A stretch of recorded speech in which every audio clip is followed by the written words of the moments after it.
This podcast is brought to you by Penji. Penji is a creative subscription service that gives you access to pre-vetted, agency-trained creatives from all over the world.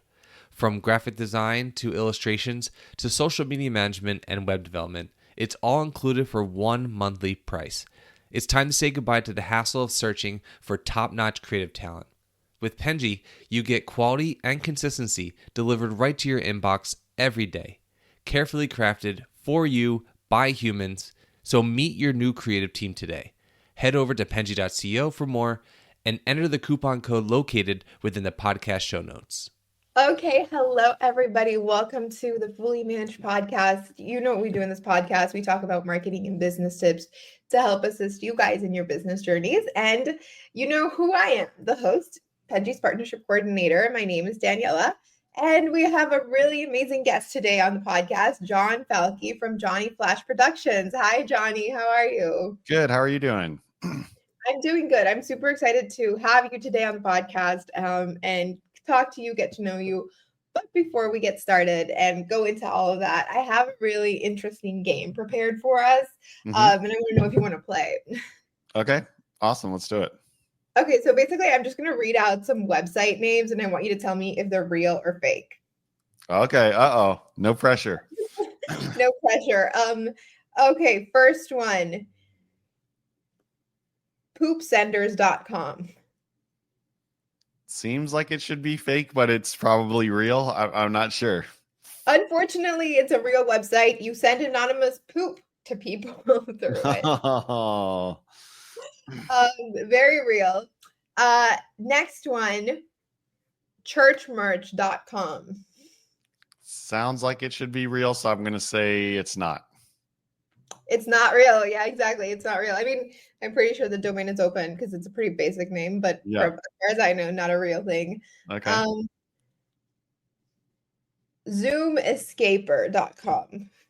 Zoom Escaper. I mean, that sounds amazing. I don't even know what that would be, but if you're in a boring Zoom meeting and you could escape it somehow, so let's go with real. It's real. It is. That's what it is. It's a website for you to get distracted when you're in the middle of a Zoom meeting. Okay. And it'll play like visuals for you to just kind of like be there pretending that you're listening to it. That's awesome. It's awesome. I'll try not to go to it during our call here. Yeah. If you see me like this, you know why. No, I'm joking. And last one, johnnyflash.com. Yes, of course. That's our website. Yeah. Yeah, of course, real. But thank you so much, Johnny, for playing. That was really fun. But to introduce yourself and now actually getting into the podcast, why don't you tell us about yourself, who you are, everything we got to know about you? Sure. My name's John Falk. I go by Johnny Flash. I started my agency back in the early 2000s. I was kind of doing it on the side while I was going to college and then working a day job. I kind of just did freelance for about, 11 years or so, 12, 13 years. And then I left my creative director role that I was doing full time and decided to just go full time with my business.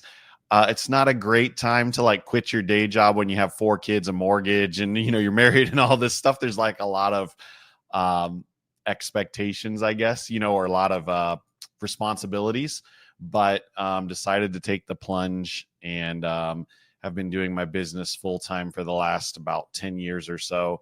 And we're a small team of about 18 or so folks right now on our team.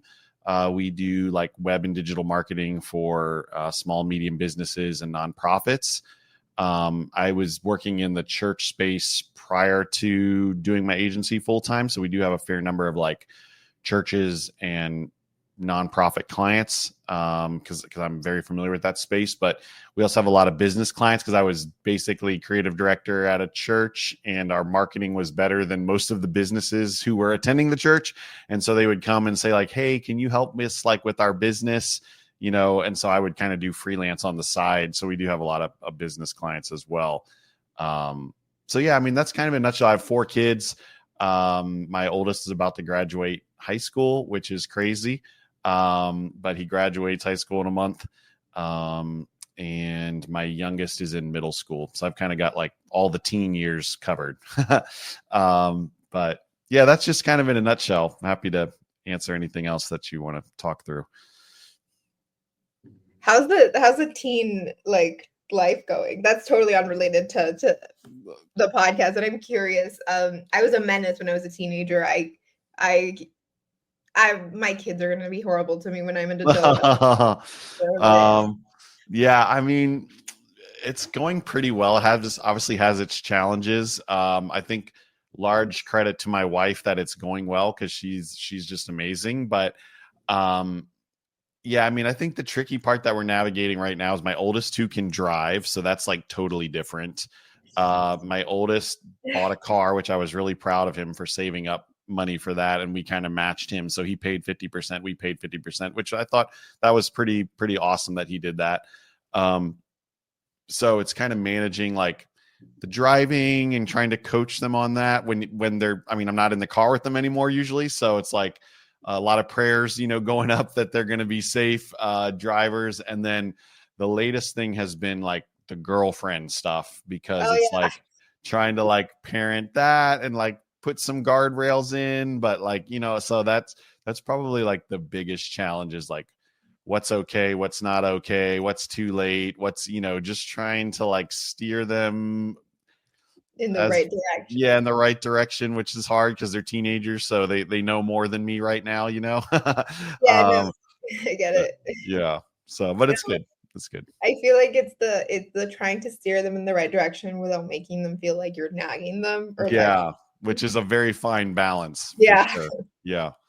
I was the worst. I used to lie to my parents and sneak out, and like I was a horrible like I don't know. I was such a the thing is I went to a very conservative Catholic school, and that I hated that. So I just like rebelled in my teen years. And I feel bad for my parents, honestly. Like as I got older, I was like, yeah, I can see why they didn't want me to get in the car with the drunk man. It makes sense. But at the time, it doesn't seem like a big deal. Like, it's going to be fine or whatever. Yeah. You kind of think you're invincible as a teenager, Yeah, literally. Yeah. So yeah, I mean, I'm glad, but yeah, no, actually, let's get into the podcast. I was just really curious. I was really interested in what you guys were doing because the first thing that popped for me was that your website is very kind of like well designed and very curated, I think. I feel like I talk to a lot of my guests who tell me that they have, and they tell me themselves, like a lot of people will be like, I have the shittiest website because I focus so much on other stuff and don't put any effort into this. And I just kind of like let it die. And I think like what's interesting to me is that I'm of the opinion that sometimes I can see why that would happen, but I also feel like shouldn't you be having like a really cool website, especially if your services are for other people, because it's kind of a reflection of what you do. But I'm kind of curious to hear your take because of the fact that that stood out to me from the start was that you had a very like clean website. I don't know if you also have like the same situation where you can't focus on it as much or necessarily on your work because you have to focus on other people's work more, or if you feel like it's kind of you're able to maintain both.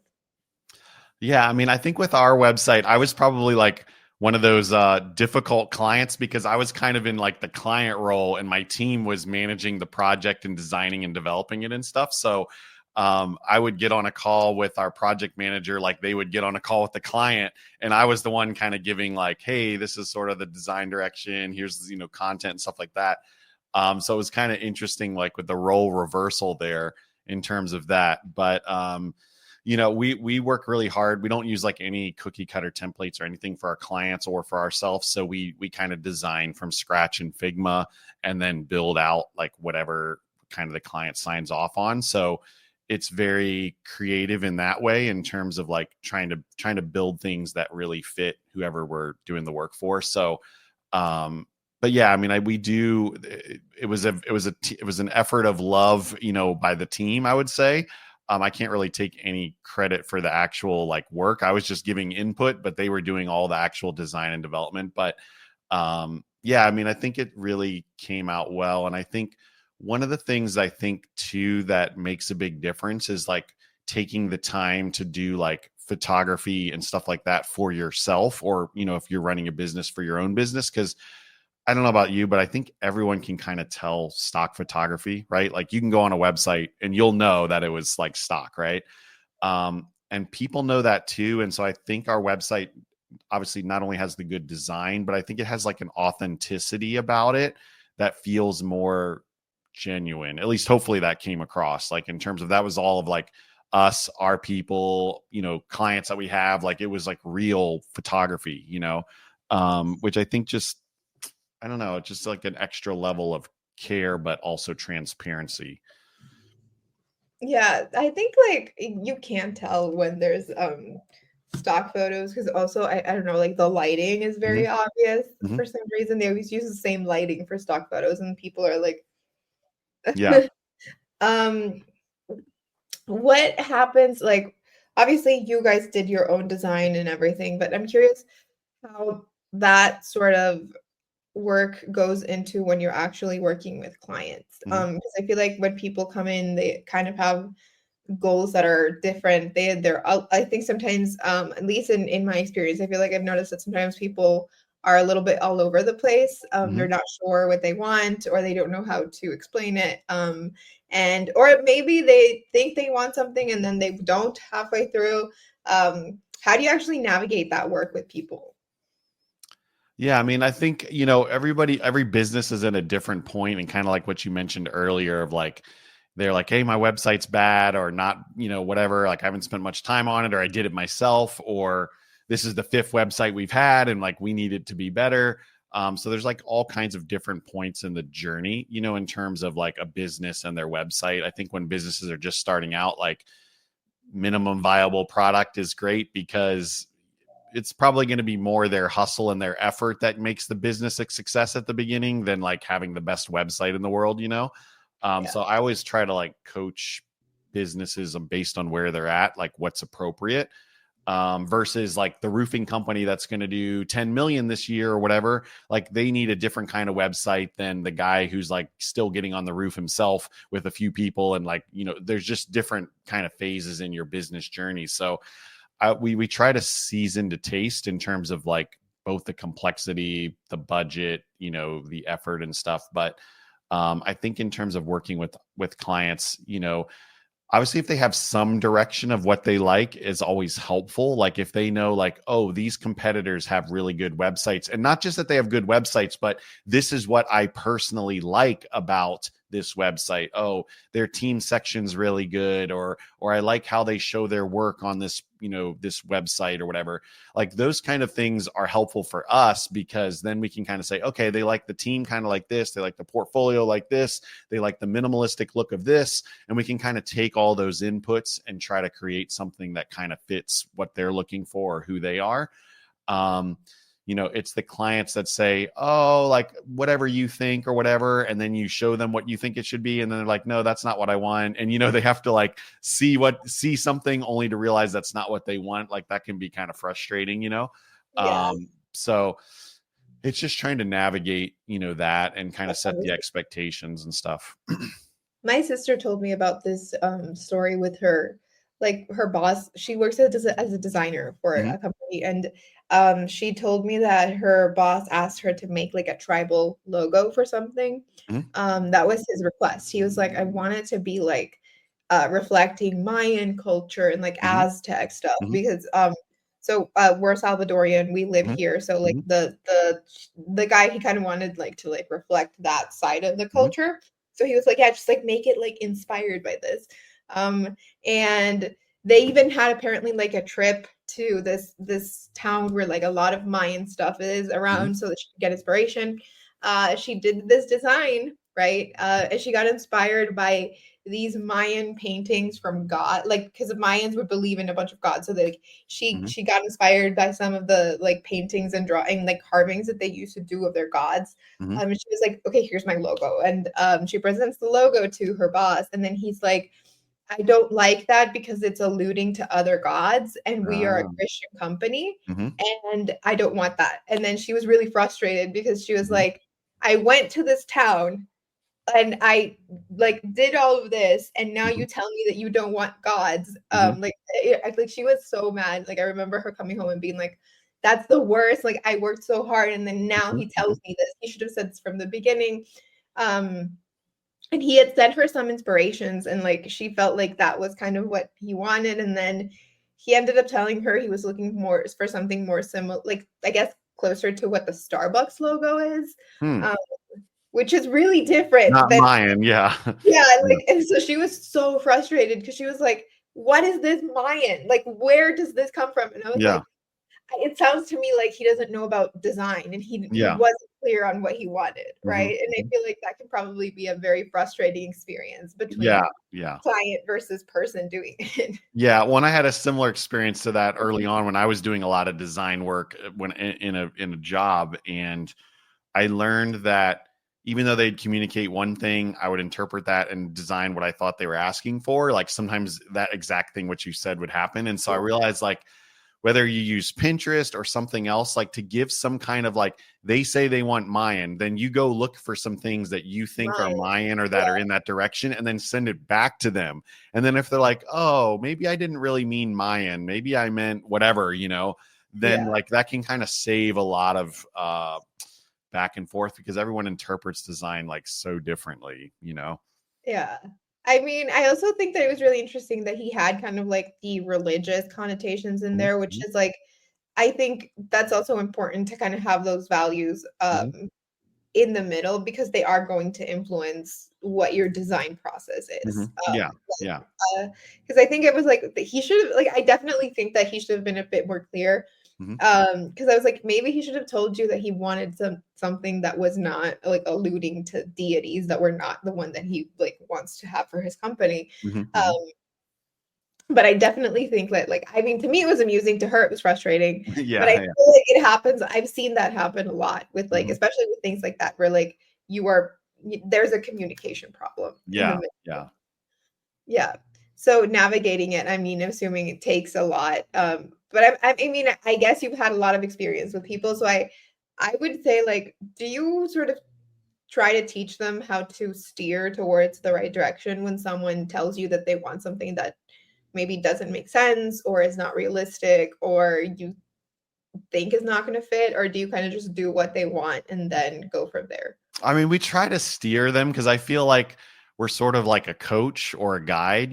So I don't want to just like it'd be like if you're coaching a quarterback in football or something and they like have bad form or something and like they might be able to pass with that bad form right now, but if they want to go to like the collegiate level or the professional level or whatever, like they have to work on their form and their technique just like a golfer, just like anything, right? And so I think like we have a responsibility to be a good coach or guide. And so sometimes clients are difficult or they ask for stuff where you're like, oh, if we did that, it's going to be so bad, whatever. And so I think a few things that you can do when you find yourself in that situation.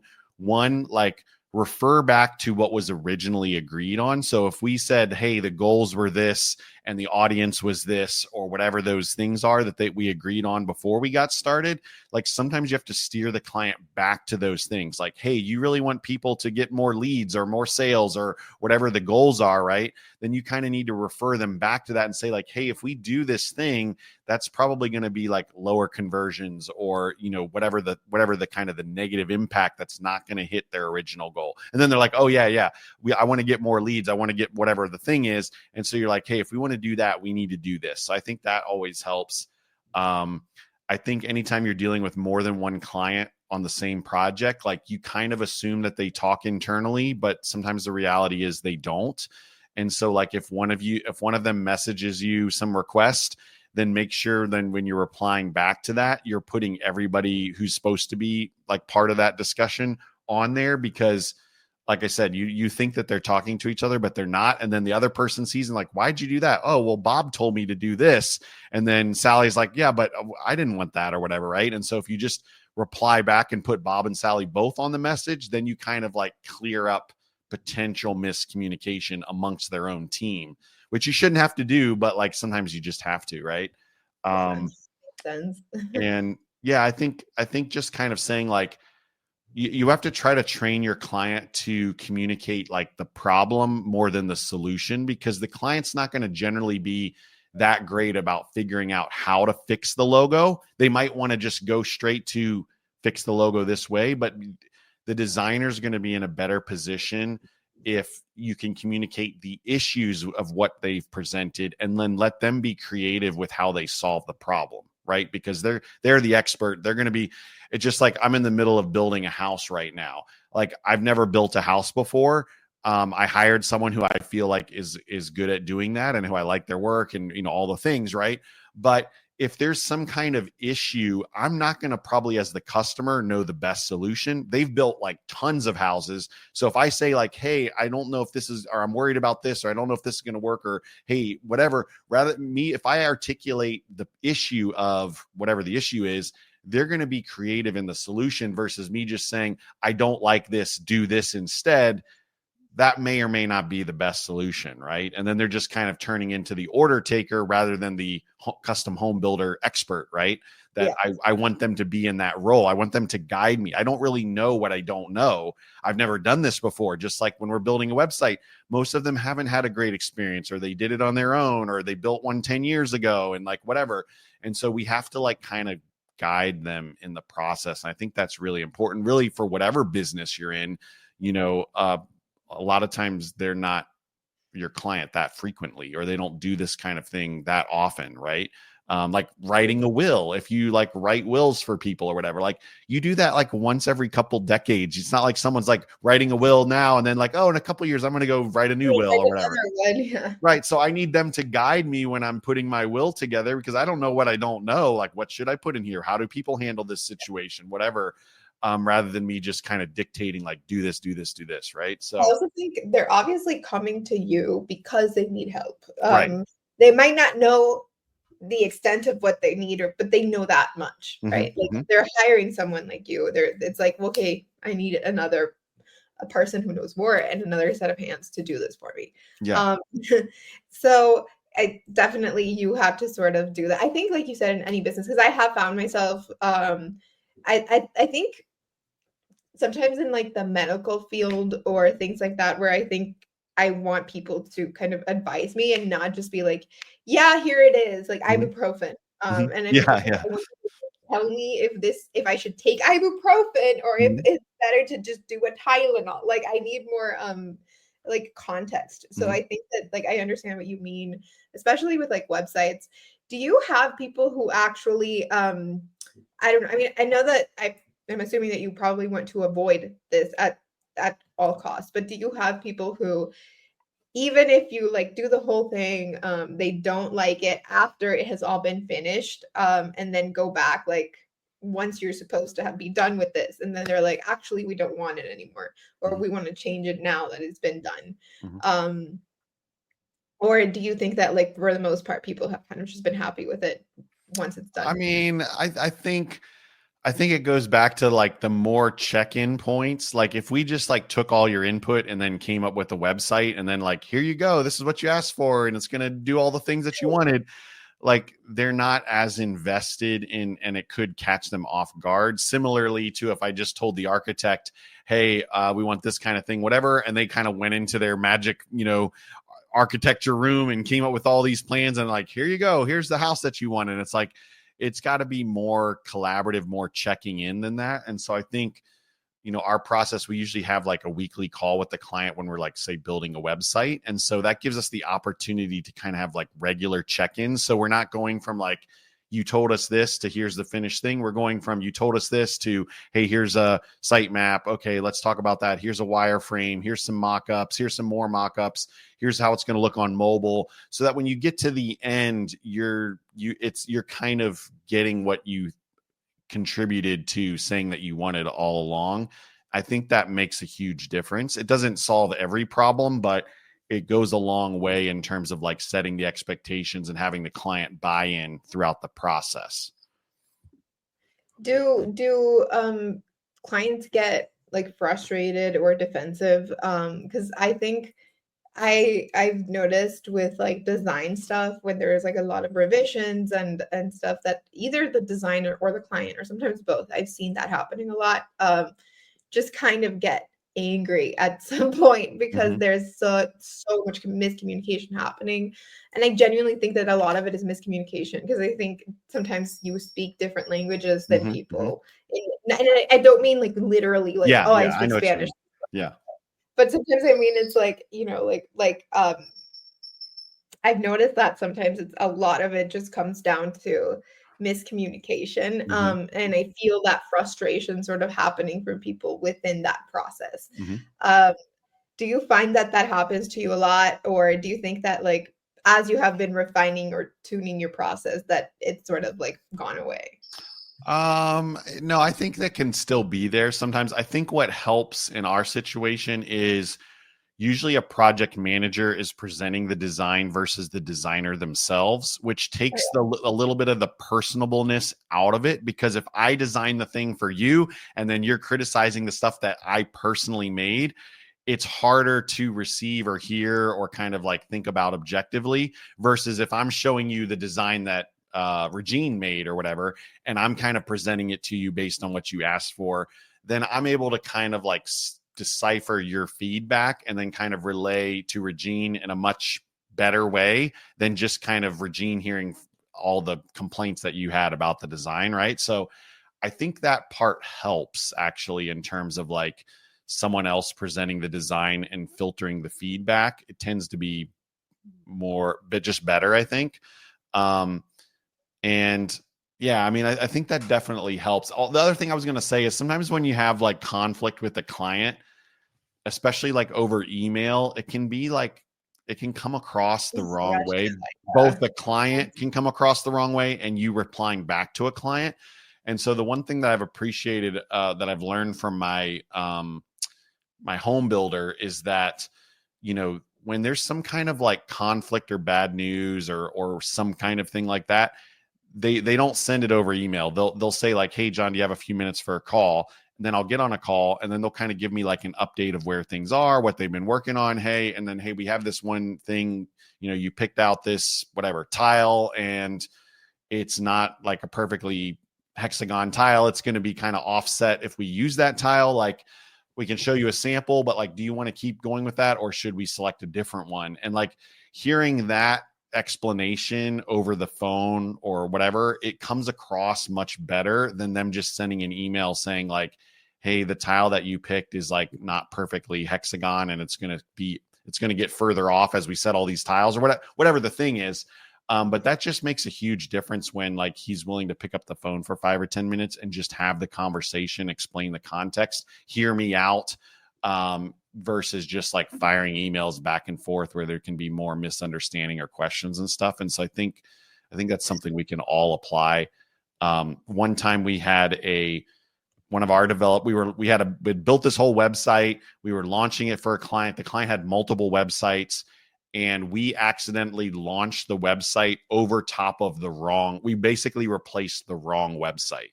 Oh my And gosh. I know it was really bad. And like, I looking back, I kind of saw what happened because the client said, hey, we want you to pull this customer data from this website here and load it into our new website. So our developer, when it went time to launch it, it was the same person. So he was thinking, oh, well, we pulled the customer data from here. It must be replacing that website, right? Like that's a logical thought, right? Yeah. But in fact, they were wanting to have that customer data so that their customers could access this new website, which was going over here. So anyways, all that to say, the customer freaked out, right? Because we replaced the wrong website. And it was one of those things where I hadn't been involved in like the launching of it, any of that stuff. It was like totally being handled by the team. And it was one of those things where I was like, you know what? This is like not a call that I want to make, but I need to just pick up the phone and call the client and tell them like what happened and what we're doing to fix it as soon as possible. And so it was like the call that you dread. And I picked up the phone, called the client. I was like, I'm so sorry. Like, you know, there was a misunderstanding because we had pulled the customer data from this one we thought, you know, was launching over there. It was our fault. I didn't blame a certain team member. Like, if I'm the CEO, like the buck stops with me, right? So I can't just say like, oh, this team member messed up or whatever, right? Like we messed up. Something in our process, our communication, whatever should have been different so that didn't happen. And I've just said like, hey, we're working on it right now. We're going to get it back up as fast as we can. and I will give you an update every 30 minutes until it's solved. Personally, I'll give you an update. I'll send you an email or note every 30 minutes, text message, whatever, and tell you like the status of it. And I think like that call and reassurance from me saying like, we're going to get this solved ASAP and I'm going to let you know every 30 minutes until it's resolved, like was so reassuring to them. And it was solved within, I don't know, 90 minutes or whatever. We had restored that website, launched the website in the correct one. Like it wasn't that long, but if you don't know the status, that feels like forever. Do they care? Are they working on this? Is this going to get done today? Do they know? Like, is this a priority? What's the status? And so I think like that kind of proactiveness when you have like either a negative thing or a disagreement or something like that, I think just being like upfront and like communicating over the phone or in person or Zoom or whatever, it just goes a long way. And that client's still a client. We're still managing like all their websites, their a lot of their stuff. And so, but I think had I not done that, like that could have been like we lost that, couple months go by, we lost that client. And like, it would have been because we didn't handle that well, No, I think like it's super important to be kind of to show that you care for people's work. My mom's friend had a situation with this is different because this is like a designer who was just doing graphic, and she's basically doing like small designs for people. She wasn't doing like stuff. I don't think she was doing much stuff for businesses, but I'm guessing this woman had a lot of bad experiences because she did like some business cards for this woman, and the lady didn't like until they were printed out, she didn't realize that the font was too small and it was really hard to read. So once the project is finished, she goes back and she's like, hey, I think this is too small, maybe we should like change it, even though I've already finished these business cards, I want to like do it again. And then the designer got really angry and she was like, no, like you should have said this to me before, like I warned you.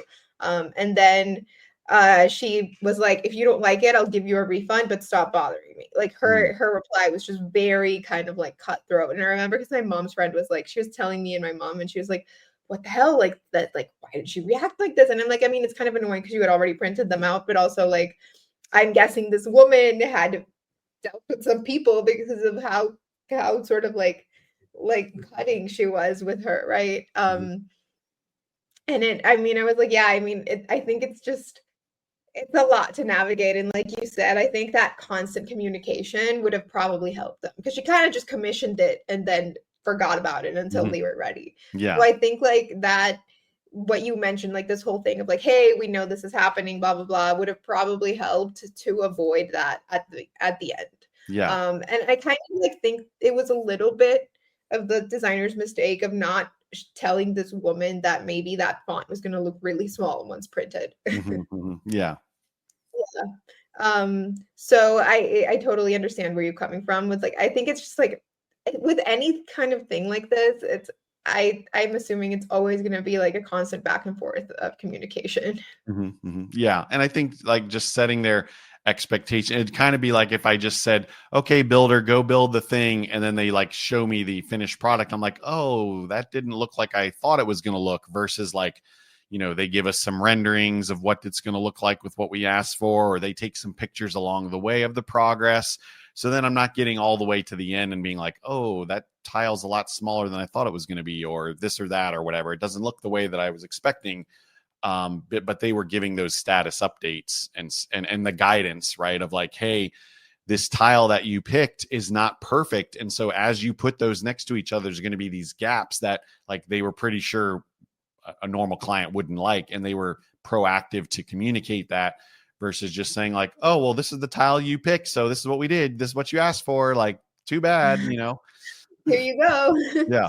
Yeah, no, for sure. And I also, I that's why I think like as a client, you have to be a little bit educated. You have to do work to make sure that you are coming in with a more specific plan so that you can also talk better with who you're hiring. And I think that's a great note to end this podcast on, Johnny, because we are unfortunately running out of time. But before I let you go, I do want to give you the space to tell our listeners and our viewers where to find you if anything that we spoke about today resonated with them or if they would like to work with you. Floor is yours. Okay. Yeah. I mean, the best place to just go to is our website, johnnyflash.com. It's JOHNNYFLASH.com. You can see our work. You can contact us. We're on social media and all that stuff too, but you can kind of access all of that from our website. So yeah, if anyone needs advice or insights or help with, business marketing or whatever, would love to have a conversation and just see if we might be a good fit to help. Awesome. Yeah, I will be adding the links to the description of this so that people can easily find you. Okay, And great. everybody, I will see you on the next episode. Johnny, thank you so much for being here. It was my pleasure, Danielle. Thank you so much. You've been listening to Fully Managed, brought to you by Penji. Check out the show notes to learn more about today's guest, and to learn more about Penji, the human-first creative subscription service, head over to penji.co. And by the way, if you're still listening, it would mean the absolute world to us if you were to share this podcast with a friend and, of course, subscribe.